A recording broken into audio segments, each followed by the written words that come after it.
Yeah. So it's my pleasure today to introduce Bryan Brooks. Bryan is a distinguished professor at Baylor University in environmental science and biological systems, and he's been there since 2002. He's a California boy who did his undergrad and master's degree at the University of Mississippi and did a PhD at the University of North Texas and then went off to Baylor. He's done travels all, I'm not sure how much time Bryan actually spends in Waco compared to the rest of the world. He's on all sorts of panels and committees. He even did a little bit of a sabbatical up at the EPA lab in Duluth, so he's used to the Minnesota cold. And his work kind of sits at this intersection of environmental chemistry and hydrology and toxicology. And so I'm looking forward to an interesting talk. Turn it over to you, Bryan. That's my pleasure. Can you guys hear me okay? Yep. Just making sure. Oh, well, no. Well, it's a pleasure to be here. I think it's been about 11 years since the last time I spoke at the University of Minnesota, and wow, it's just always impressive to see the diversity and the high quality outputs in terms of research and education that's going on here. So I hope to be able to provide some perspectives today, maybe the way that I view things that might be going on in different places, and really, and maybe learn, share with you over the next rest of the day. Who's familiar with the United Nations Sustainable Development Goals? Okay, so if you're not, check them out. In fact, these are the kinds of things that most countries would readily agree with. In fact, all countries have signed on to this, but this is like, freedom, apple pie. We kind of agree they're kind of like good things, poverty, let's reduce that. Let's get rid of it. How about no hunger? Pretty good. You see, these are kind of like warm and fuzzies. Man, I'm the father of 2 daughters. I think gender equity is a pretty positive idea. And then there's things like, water sanitation and hygiene, the kinds of things we work on. The food, energy, water nexus is inherently encoupled in this space. And of course, as I look forward, we tend to think about cities. We think about urbanization, and we now live on an urban planet. We've got most of the people basically that are going to live in cities. You've seen these projections by 2050 inherently. But we're going to have 22 megacities in Asia just in the next 12 years, right? And we already know in just a few years, half the world is going to be living in water stress scenarios. 2 billion people rely on snowmelt. So with prospects of climate change, yes, I'm at an academic institution in Texas, and yes, we still think about climate change quite a bit. This is the reality of what we're facing. At the same time, we need a 200% increase in food production in developing countries by 2050. That's a big number, because a lot of that growth is happening in these less developed places. And we know that aquaculture is going to help meet that need, right? Compared to terrestrial-based agriculture, certainly we're going to have more advances in innovation, but the arable land on the planet is somewhat flat, right? So in 2014, aquaculture surpasses global fisheries in terms of the amount of fish produced for human consumption. That's not going to change. A lot of mouths to feed in certain parts of the world that are growing fast. And let's keep in mind that the infrastructure is not quite present, right? In addition to, you think about maybe the 600 billion people just in India today that practice open defecation. But 80% of the world's sewage goes untreated. Where it's inherently possibly reused, we know it's reused in some places, right? So on one hand, we really want to advance resource recovery. On the other hand, the reality is most places around the world, resources are being reused and recovered for terrestrial agriculture, right? For aquaculture purposes, and in fact, they're called non-traditional waters. So we're concentrating people at the same time that we're increasing chemical access, and while we're concentrating consumption of resources, those resources also include concentration of chemical resources in cities, unlike any other time in history, and that's happening faster than we can implement typical Western types of environmental protection systems or implement intervention strategies. I think about urbanization in terms of what's happening to surface waters, even in places where you actually might receive more rainfall. Certainly in semi-arid and arid regions, what we call effluent-dominated or dependent systems are becoming more normative. Right? So this is when the instream flows downstream from a discharge are dependent on, many times of the year, that return flow from a water reclamation plant. In fact, it's not too surprising, right? All great civilizations kind of start on cities near mouths of coastlines. How many people live in that scenario still today? But as you grow, now we're talking about wastewater infrastructure, you inherently move away from a main stem, you move into lower order tributaries, and so you start placing wastewater treatment plants. Every time you make a decision to put a new discharge, you change hydrologically, biogeochemically, from a habitat perspective, those surface waters forever. That's just what happens. It's just, when you think about within the global context, that may not necessarily be happening in ways that are necessarily sustainable to protect public health and the environment. And so I'm standing on a dry riverbank, I'm looking downstream, basically. There's no river flow behind me because this is an effluent-dependent stream on the north side of Dallas, Texas. And so then, what's in that water? Well, there's contaminants of emerging concern. There's different types of substances that show up, right? Because inherently there's an urban metabolism that's happening as we're concentrating people, we're concentrating the consumptive use of various types of resources, including chemical products. Now, as we think about, wow, 80% of the organic chemicals are coming from petrochemical distillates, this is kind of an interesting kind of space as we play out the energy, water, food scenario over the next 125 years. So these substances are simply indicators of an urbanizing water cycle, whether it's Prozac, whether it's an antibiotic, whether it's a flame retardant, whether it's a broad consumer use chemical like a surfactant. And so historically, the way that we've went about this in terms of environmental science and engineering is we identify problems. We develop our priorities and we try to address those. So we go after things like persistent organic pollutants. We give them names like priority pollutants or water quality criteria. We develop maximum contaminant levels. And then we say, okay, this is persistent and this is bioaccumulative and this is toxic. We're going to get those out of commerce, right? And so those determinations are based upon information, right? Presumably in the best available science at the time, but they've basically through history been reliant upon applicability domains of certain substances where we know more about, and the assumptions rely upon a few organisms, a few toxicological endpoints, a few partitioning assumptions, and that supports the models that they make the decisions because we don't have empirical data for most of the chemicals in commerce, and the space continues to change, right? How many new organic compounds are introduced into commerce every year? Some people estimate 1,000, right? Even just comparative inventories of chemicals in different developed countries. People are developing in Environment and Climate Change Canada comparative sheets just to get their arms around that scenario. So what's happening in these types of effluent-dependent and dominated streams is we essentially are modifying what we like to call effective exposure duration because there's not in-stream dilution, okay, like you might expect under a typical scenario for St. Paul discharging into the Mississippi in these systems. In fact, we think that we're going to have to start changing the way that we label chemicals or consider chemicals as persistent. The half-life of less than 30 or 60 days is what we use.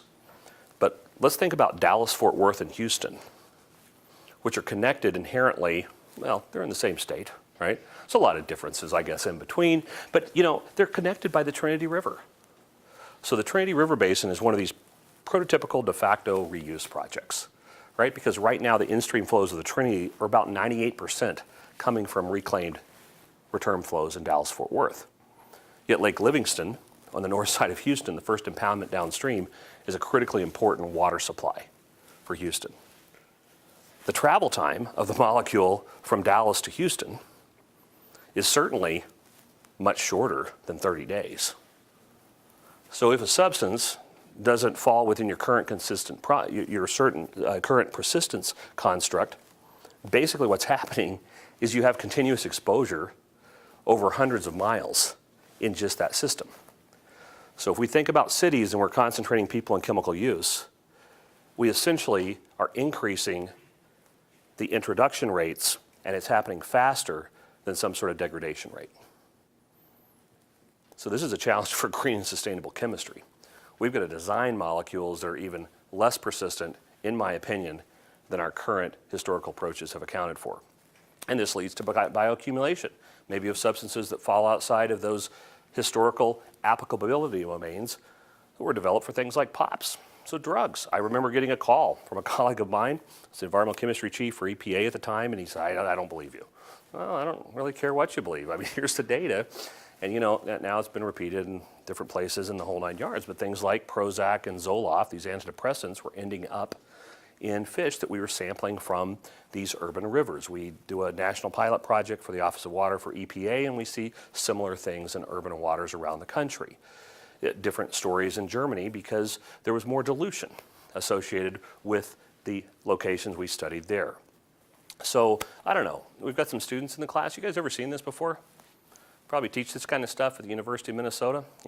Gil Vyeth, one of those early heroes, comes out of the EPA lab in Duluth, develops some simple relationships between like a log KOW value and bioconcentration. Because let's face it, we don't have empirical data for most of the chemicals in commerce. So if we can develop predictive models to screen chemicals fast, identify the biggest priorities, we can try to reduce those substances in commerce. So will a chemical bioaccumulate? Classic example of a parameter that we need to understand. So we got a lipid normalize, right? Anybody work with dioxins, furans, PCBs? Yep, fun stuff. And you know why we got a lipid normalize. Well, turns out a lot of these substances, like these drugs, and an increasing fraction of the chemical space are ionizables. Think about these fluorine-containing molecules, right? They behave a little bit differently. Some work going on certainly here in that space. Well, you can use a historical approach for lipid normalization. For some molecules, it works really well. But for some of these ionizable bases, not so much, because they simply are not partitioning to lipids. They're binding to proteins. It's requiring more of a mechanistic pharmacokinetic approach and a realization that we have to develop more mechanistic bioaccumulation models. So just log KOW doesn't get us to where we need to be anymore. And of course, really we've got to talk about kinetics, we're talking about uptake, we're talking about depuration. And so if we want to develop a kinetic BCF, we have to take this type of approach. Maybe we look at something like uptake kinetics. Well, now think about this, okay? If some estimates indicate under the REACH information from Europe that maybe as much as 40% of the current chemical universe is ionizable at environmentally relevant surface water pH. Doesn't really work well with our traditional fugacity approaches, does it? And it's because the real world has data like this, right? So this is one of these urban reservoirs on the north side of Houston, Lake Conroe. This is right downstream from a little package plant. And it's real data. Pre and post calibration, your tax dollars at work, I guess. And that's the pH. And this is the dissolved oxygen. Of course, you're seeing what naturally is playing out because of ecosystem production and respiration over a 24-hour period.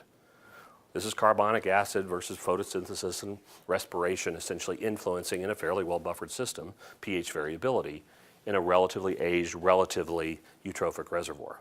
And of course, the implications then become for something like a base, where we've already taken something like ammonia and we've developed site-specific water quality criteria to account for surface water pH, right? Because the non-ionized form of the molecule, as you approach the pKa, is flying across the gill and certainly compared to the ionized form. So we could take a prototypical base like diphenhydramine. Benadryl, anybody? Allergies? It's a H1 receptor blocker, basically histamine, antihistamine. And so, yeah, so look at that. That's kind of like going up in terms of BCF at 8.7 as you approach that pKa value. I mean, rapid, right? Essentially, and this is all exposed to the same concentration in a fathead minnow model, right? So your BCF value is essentially going to be influenced in some surface water conditions as opposed to more circumneutral. Well, this might also be important if we think about, gosh, now what model organisms are we using to think about exposure and even toxicity? So zebrafish, man, we're pumping a lot of money into zebrafish around the world right now, right? For both biomedical and environmental applications, right? But we have a limited understanding of comparative toxico or pharmacokinetics in small fish models, including the zebrafish. So what if we actually perform a study using an OECD guideline with the zebrafish that looks like this? So we typically think about the youngest organism, right? The young are more sensitive to contaminants, right? We also have some animal welfare benefits from using an early embryo like this. So if you do that OECD kind of study, you get this kind of a number with diphenhydramine. But with age, man, that's a dose response curve that's suggesting the compound's becoming more toxic to the organism. Why is that happening? Well, so Lauren Christofko, this is part of her dissertation work, and she graduated in August and really did some nice work. And so she was kind of interested, well, okay, let's think about what's it targeting. Maybe there's some sort of cool transcriptomic work we can think about, differential expressions of receptors or what have you. Well, why don't we think about dose? Okay, so if we think about bioaccumulation in that zebrafish embryo that's coriated, so it's got the little shell around it. So again, rapid accumulation is reached, right? And then it hatches, it starts going up. Okay, so remember, what we have here is older organisms less sensitive compared to the traditional model system that we might be using. So maybe that chorion is affecting bioaccumulation. So let's dechorinate the embryo and see if that influences exposure. Oh, actually, we kind of see the same kind of pattern. But what about those older organisms? Yeah, so maybe we actually have to think about bioaccumulation, and this isn't even taking into account pH yet in terms of thinking differently. Now let's take that out into the field again. And let's start thinking about trophic transfer. For a PCB, you might expect this type of a relationship where we're using stable isotopes, essentially like an isotope ratio mass spectrometry type of method, understand energy flow, identify trophic position, and you see something like mercury or PCBs go like this. So maybe that's a good thing, right? We're not seeing trophic magnification for this model base. We're actually observing trophic dilution. Okay, so maybe that's a good thing, right? But now I don't really know what the implications of diphenhydramine are for water scorpions. It's never been studied. I do know diphenhydramine has interesting side effects. It also blocks acetylcholine receptors non-covalently, so it has a pesticidal mechanism, interestingly enough. But again, I think this is kind of interesting. So we're probing and testing our assumptions associated with trophic magnification for bases for the first time.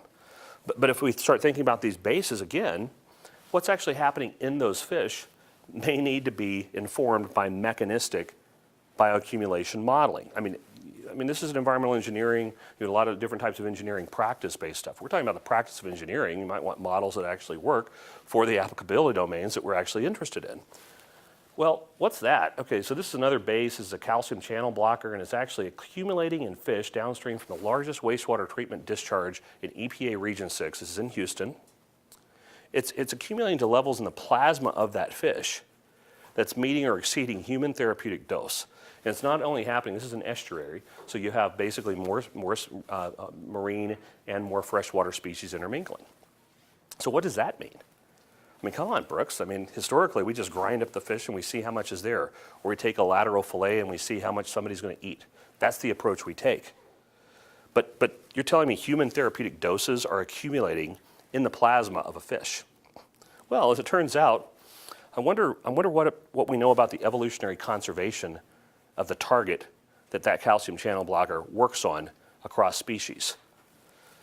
Well, to get to that point, first we need to develop mechanistic bioaccumulation models. And so we work with some of our colleagues in Duluth. This is a multi-year collaboration starting with my sabbatical actually when I was up there in 2010. And so, you start looking at, at different pHs, we're actually seeing, something very different from our Henderson-Hasselbalch kinds of relationships. In fact, greater accumulation is occurring than you would expect based upon like a log DOW type of scheme. And that's happening, of course, because that is basically just helping you understand hydrophobic-based partitioning, whereas this is binding to proteins and such. It's also important to note that, there's this parameter we're using now called apparent volume of distribution, which historically has been used for clinical pharmacology, but it's kind of a partition coefficient, and we're now using it as part of developing more mechanistic bioaccumulation models. For this substance, at least in the fathead minnow model, where we empirically at each of these pHs, and if you're interested in why this happens, we can pick it up later, it's the same apparent volume of distribution, okay? Now, in humans, it's about the same. And so what this tells you is that if your value is essentially greater than about 1 liter per kilogram, the compound is not just distributed in plasma or total body water, it's actually bound to proteins, it's in tissues. So it's accumulated to a greater degree than we might expect just based upon a log KOW or even a log DOW based approach. We've got to have better mechanistic models.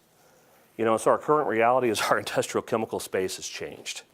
We're working with things like pharmaceuticals, they're indicators of an urban water cycle. They also have some pretty unique phys chem that we can actually test and probe compounds in other classes.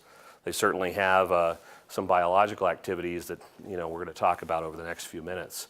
We're concentrating consumer use. A lot of these other compounds are ionizable, and yeah, we may need more than just a few of these critters, right? Especially if you think about how currently, in practice, regulatory programs are misapplying models developed for persistent organic non-ionizable substances to understand potential hazards or risks of these types of compounds.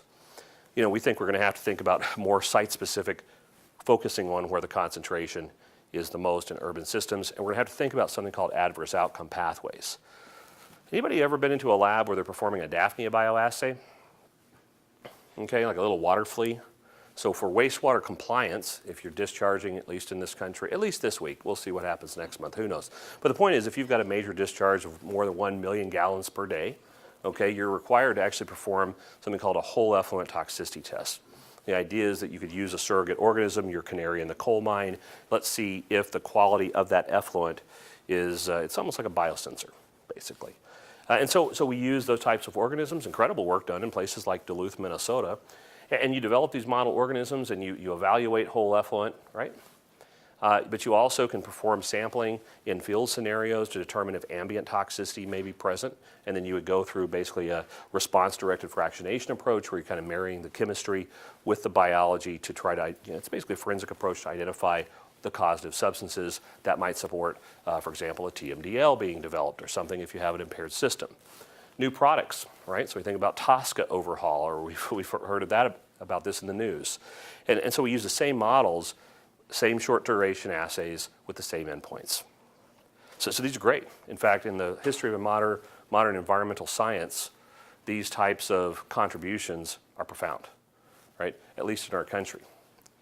So the problem is that, a lot of the molecules in commerce may not necessarily be picked up in terms of their actual hazard or risks being presented to aquatic systems or to public health if you're using those types of models that, again, were developed for things like metals, pesticides, et cetera. Well, if you think about ecological toxicology or ecotoxicology, historically, we'd always relied upon mammalian information, right? I mean, there's more information on human health related with product safety assessments and such than any critter in the environment. And so we would always at least develop our hypothesis based upon what we understood, and then there's a cajillion species in the world that we're trying to protect. Well, I mean, some of us are, right? And so then the idea is that at least you can test hypotheses. Well, and we also known that physiologists had used medicines as positive controls, right? Because of target pathway kinds of conservation. And we really realized that we knew more information about things like pharmaceuticals than any other class of environmental contaminant. How can we leverage that information to understand physical chemical influences on partitioning, transport? How can we understand these inherent biological pathways that essentially could be probed by medicines and essentially understand comparative biology? So it's like, man, what could we learn? Because the tree of life approach is essentially exploding. I mean, it used to be 20 years ago, getting a sequence information for one species was, like an act of Congress. I mean, almost like literally. And now with a friend and a few $100s, I guess it's now I guess you've got to do all the annotation and all these things. And I realize it's not trivial, but molecular opportunities have really exploded. And so the implications then, in terms of trying to think about what does any new class of substance mean in terms of risks to people or ecosystems, I think we're going into a golden age of opportunity, right? Where some ideas early on, much like I was saying, this is 15, 20 years ago, how many mechanisms of action were known for any organism's response to a chemical? Like a handful. But then we realized that there's, hundreds of evolutionarily conserved drug targets across species. So here's some nice work by Joachim Larsen, one of his former PhD students, Lena Gunnarsson. Just kind of looking at this conservation, that work has now expanded. And actually just earlier this year, there's an interesting paper that was published out of Charles Tyler's work, basically with Lena and industry. And so this is now EcoDrug. It's online. You can actually put in your compound and you can find out using a tree of life approach what kind of ortholog information is there, and that you might be able to identify attributes of that molecule that can interact more or less with different species. Now that's maybe a human health way to start thinking about eco, but have I mentioned we're pumping lots of money into zebrafish and other alternative models for biomedical purposes. So you can start going back and forth. If you have the conservation of the pathway, we use all kinds of different models for biomedical purposes. Interpreting what that means represents tons of opportunities. And so this adverse outcome pathway context, which basically is authored by some folks at the Duluth lab. I mean, it wasn't termed this. The concept was essentially existing in several different spaces. But Gary Ankley and Dan Villeneuve and colleagues essentially put this together. And so the opportunity is just within this way of framing whether or not a substance is or is not problematic has tremendous potential, especially if we think about probing hundreds of potential pathways using drugs or even pesticides as scalpels, essentially to push and see. And then you can take that information and those structural alerts in sort of next generation QSARs. We're not talking about QSARs based upon lab KOW. Our next generation computational toxicology opportunities are also tremendous. So what are those chemical properties that lead to some molecular initiation event? How does that vary across species? How does that cascade to essentially protection goals or management needs? And that tends to happen for human health at the organismal level, right? I love my kids, don't want my kids to die because they're got a bunch of fluorinated compounds in their baby bottle or whatever it happens to be, right? That's a question that everyone tends to think through. On ecological protection goals, we oftentimes think the same way for threatened and endangered species, but for most types of protection programs around the world, at least in developed countries, we're trying to protect populations of species. Okay, so these are important protection goals. And things like the work that EPA has been doing at the National Center for Computational Toxicology, where they're running really thousands of chemicals through hundreds of in vitro assays, originally developed to test the safety or to identify potential side effects of drugs, or to aid in new drug discovery, is essentially being applied not just to medicines, but to environmental contaminants across diverse classes. Really cool, right? And then you can look at readouts in something like a zebrafish model, and despite its limitations, has tremendous opportunities to help us understand adverse outcomes in a more high throughput, cost-efficient way. We can extend this to something like an antidepressant. You know, how do we try to deconvolute residues of Prozac or Zoloft that we were seeing in one of these urban rivers some years ago? Well, we can actually start testing those hypotheses based upon the evolutionary conservation of targets of those antidepressants in an organism. We can think about the likely adverse outcomes that may or may not be observed. We can even look at this with mixtures, but now we can develop models where we can predict based upon water concentrations how much of a drug is actually going to get not just into the fish, which we've historically done with bioaccumulation models, but how much gets into the plasma. Remember the diltiazem? Right now, we have this calcium channel blocker occurring in an urban estuary in Texas, not in Hong Kong, right? Not in Manila, where the wastewater treatment is a bit different. We're seeing this at levels equaling human therapeutic doses. What does that mean? Does it mean anything? Well, maybe now instead of just measuring water concentrations where we have all these kind of challenges to translate it, because these drugs aren't killing fish. What if we predict it and actually get more mechanistic, from water into plasma? And at those plasma levels we see, I don't know, I've lost some things here, those are all significantly reduced in terms of, at the level of the CNS, the binding in the fathead minnow brain following treatment with sertraline at levels that are equaling or exceeding human therapeutic doses are significantly reduced. And because of the conservation, it's exactly what you see in a Sprague Dawley rat or in you if you're taking Zoloft for a week or two. Okay? Well, now that would be an example of this first part of an adverse outcome pathway, a molecular initiation event. Does that cascade to some sort of implication at the individual level? Well, as it turns out, we can look at anti-anxiety behaviors in fish. We can learn from neuropharmacology, where they do similar studies with rats and mice. There's an elevated plus maze model where you actually put an animal on, it's almost like walking the plank. So there's a white bar and there's a dark bar. An untreated mouse model will go to the dark area because it's anxious, right? If you load it up with enough of an antidepressant, it walks the plank. It's a classic measurement of anti-anxiety behavior. So this is a fathead minnow. Some of you may have seen these in culture. When the lights are off, they don't really hang out underneath a shelter. Okay, the males basically are cruising around. Lights are on, males are hanging out because they're anxious. So these are our control behaviors. But at those internal plasma doses, exceeding human therapeutic concentrations that are affecting CNS binding at the serotonin receptor uptake transporter, we're essentially also seeing lower anxiety in these organisms. Well, now how can I take that type of information and how can I start thinking about behaviors in terms of fingerprints for diagnostic purposes? Can we develop new diagnostic tools for substances that we don't understand? You know, can we think about zebrafish in terms of also comparative biology opportunities? I mean, yeah, it's a common fish model, but what about a little fathead minnow?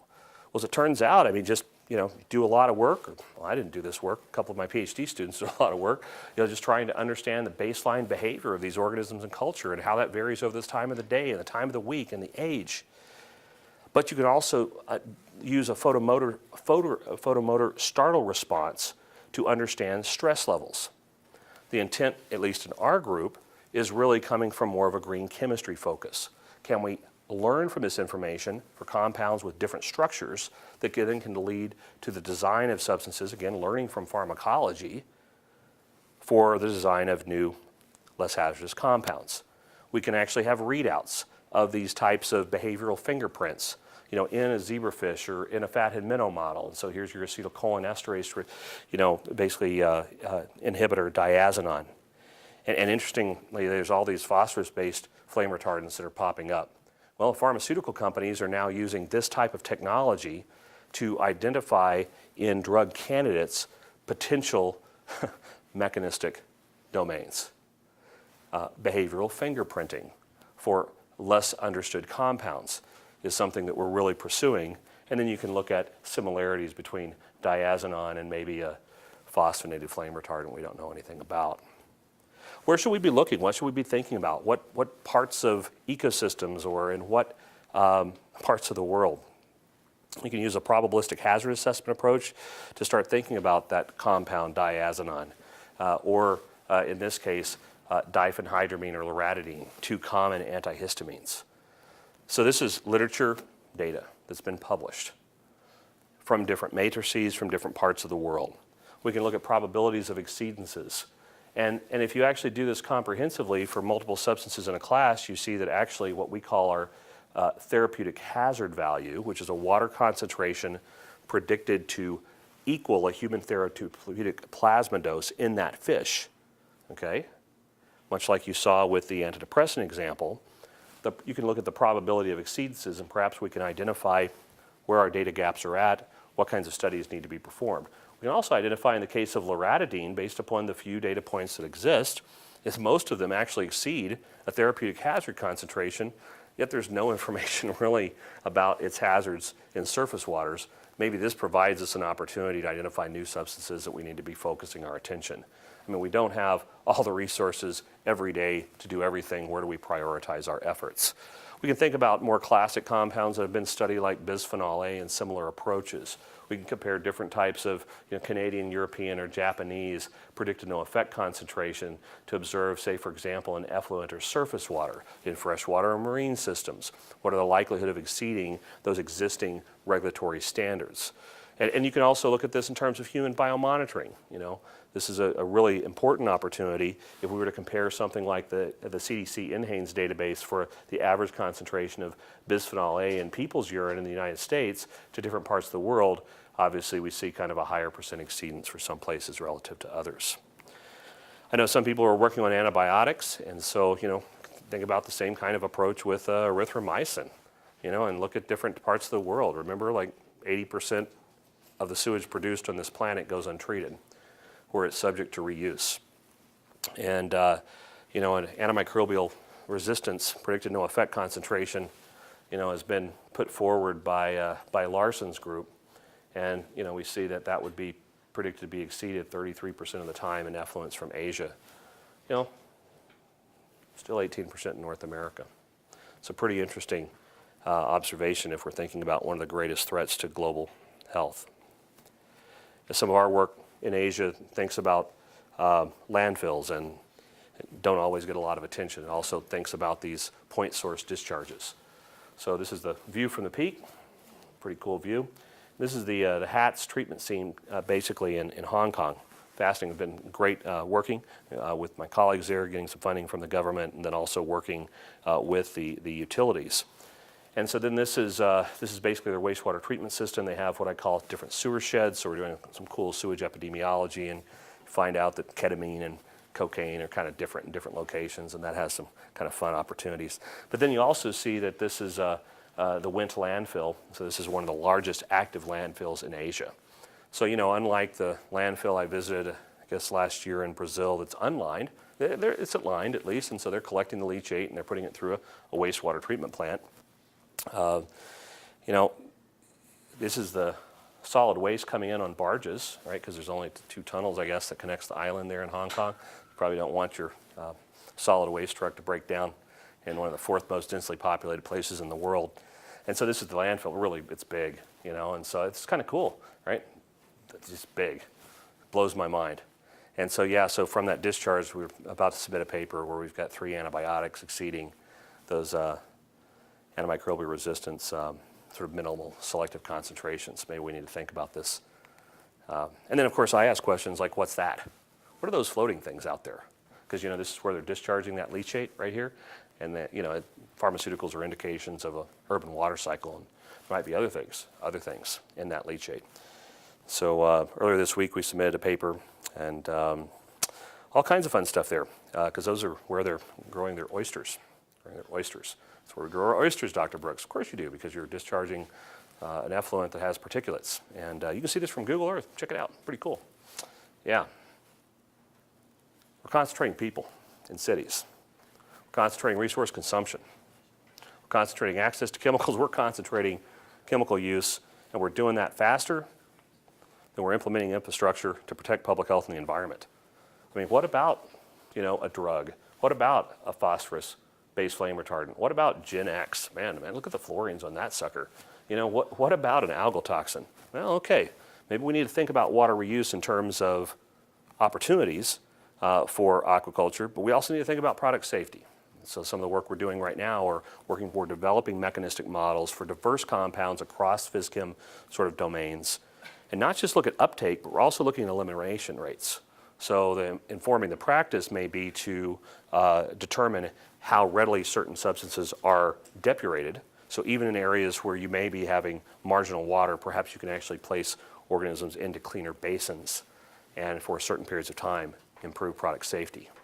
You know, certainly drugs can advance the science. You know, we need more integrated environmental chemistry. I think some of the work that we've engaged with the comparative pharmacology and physiology and toxicology space, especially for the ionizables. I mean, we think the compounds that we study are really like experimental scalpels. At least that's the way we think about it, to probe basic and applied questions. I'm an applied scientist. I can't help it. I enjoy sort of working with practitioners, you know, understand these toxicity pathways and also understand bioaccumulation models that can be extended to diverse groups of industrial compounds.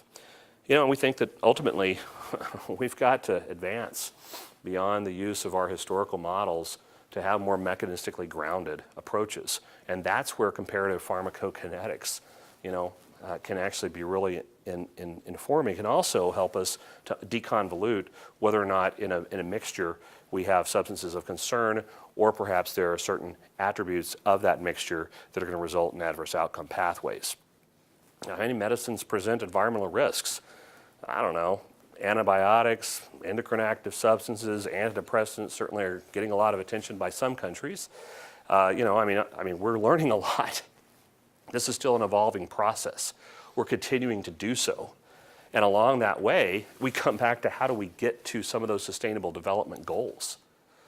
I mean, I think these are noble goals that we all should be trying to achieve, and there's many opportunities. Some of the opportunities we think about in terms of solution-based come back, as I was mentioning, for green chemistry. You know, and we think in terms of something like maybe a fourth principle of designing safer chemicals, right? And so there's low-hanging fruit. There's also profound challenges here. I consider this, and people like to talk about grand challenges. I mean, I think some of the things what we're talking about today are going to shape humanity, right, for the next 100+ years. So how can we actually design substances, fuel innovation, that actually have intended functions, but we can reduce the aggregate risk in a wastewater discharge of variable quality in these rapidly urbanizing areas? 20 megacities, folks, by 2030. Can we learn in doing so from drug discovery? Absolutely, right? I mean, most of these substances in commerce, we have designed them by accident.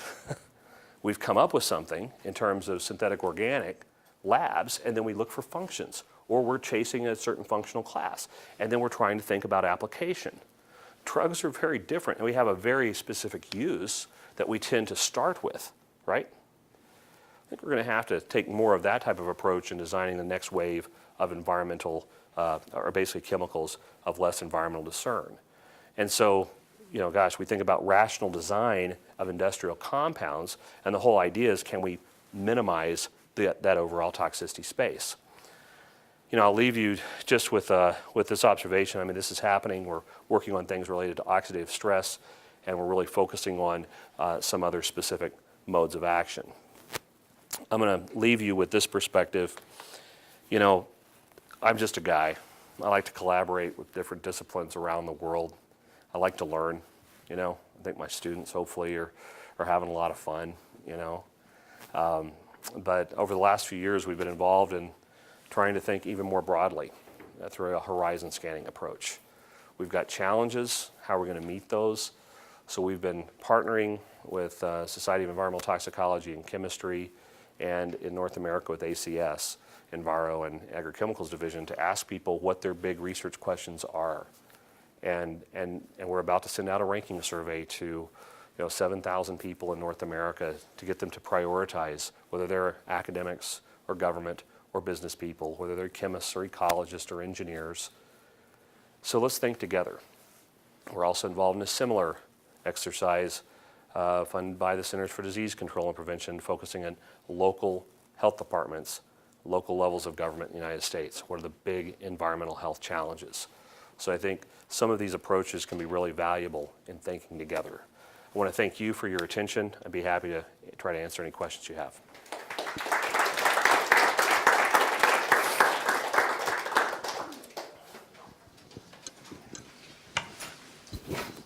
Thank you for a great talk.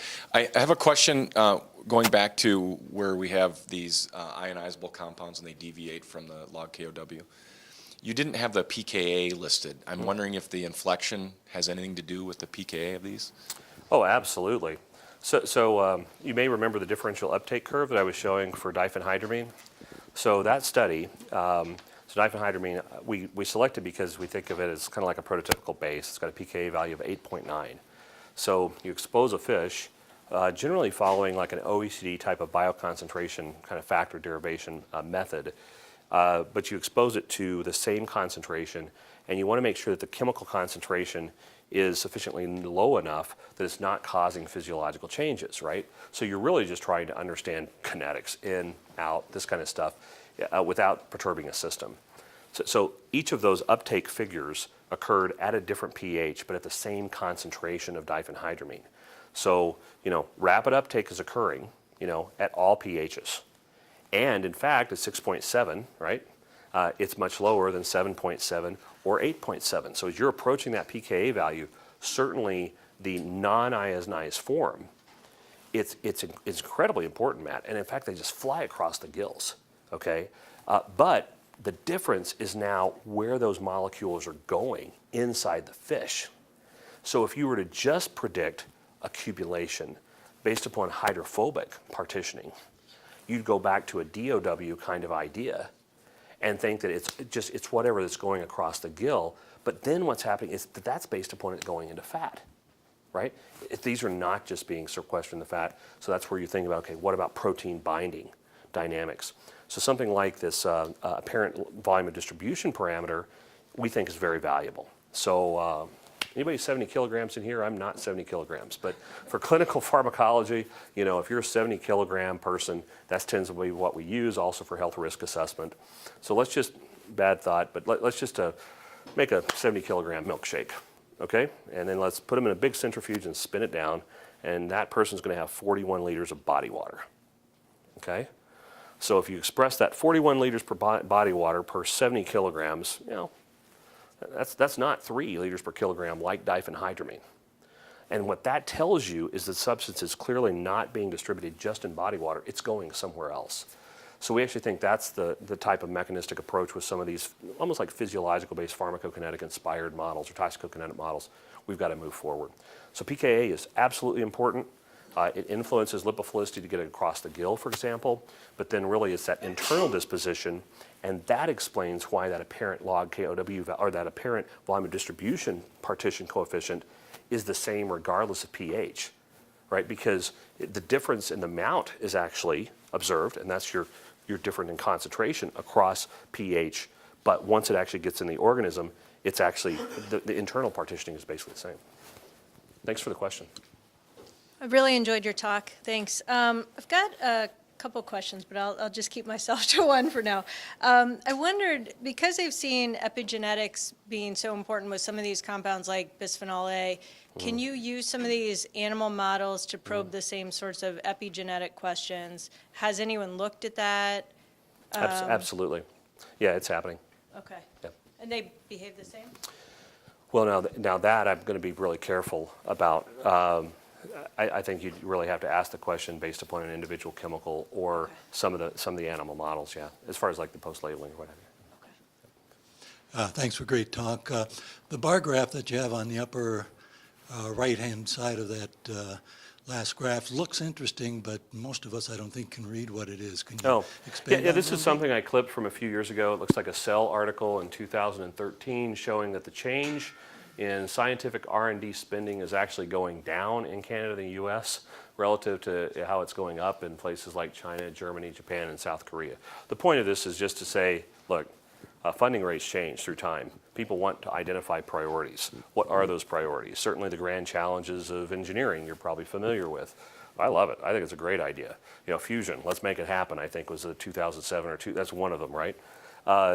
What we're trying to do with our approach is reverse engineer towards some of those grand challenges. So, 4-year, $10 million network grants, what would they look like?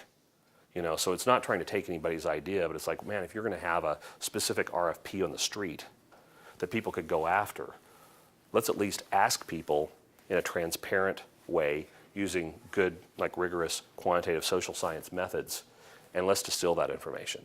The first paper from this the CTAC horizon scanning effort has just been picked up. We actually have had 6 workshops around the world.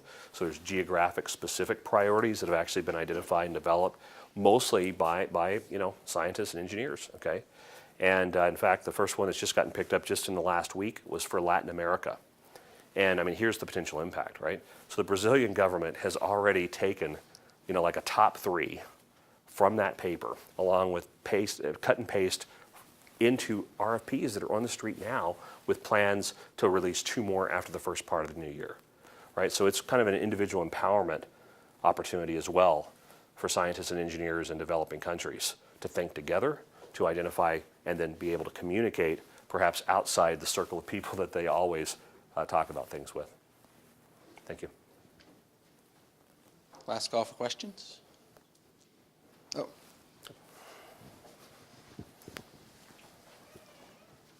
I'm going to show my ignorance. When a doctor prescribes medicine, they are, at least they tell me, they're thinking about the cross effects, that it's not just additive, there's not superposition. And of all the things that you were talking about in terms of quantification, but for your, I don't remember what it was called, whole something or another, where you just take all the sewage and dump it in there, where and how should we be looking for the nonlinear cross connections between these things? Yeah, it's a great question. I mean, complex mixtures is almost like a holy grail in some ways. I remember when microarrays came out, that was the way that was the holy grail. We're going to look at microarray signatures and we're going to identify and deconvolute. And now we kind of realize we're going to have to start thinking about pathways and maybe compounds that interact on the same pathway. So a couple of things there, absolutely, right? I mean, contraindicated medicines is something that we all think about. You know, I was talking about fluoxetine. Well, I mean, in practical applications, you need to be off fluoxetine for about 2 weeks before you take a compound called propranolol. And you need to do that because that molecule not only at certain doses will block serotonin reuptake transporters, and they'll hit some other targets as well, but can also inhibit the cytochrome P450 responsible for oxidation of propranolol. So if you're taking both at the same time, you think that the kinetics of propranolol is doing this with each dose, but it actually doesn't do as much of the elimination as you might expect. So now we're talking about complex mixtures in the real world. I mean, you know, what we're trying to do is think through experimentation and field observations to develop mechanistic, and certainly we are taking sort of a chemical class or individual specific approach. Are there opportunities for additive, questions? Absolutely.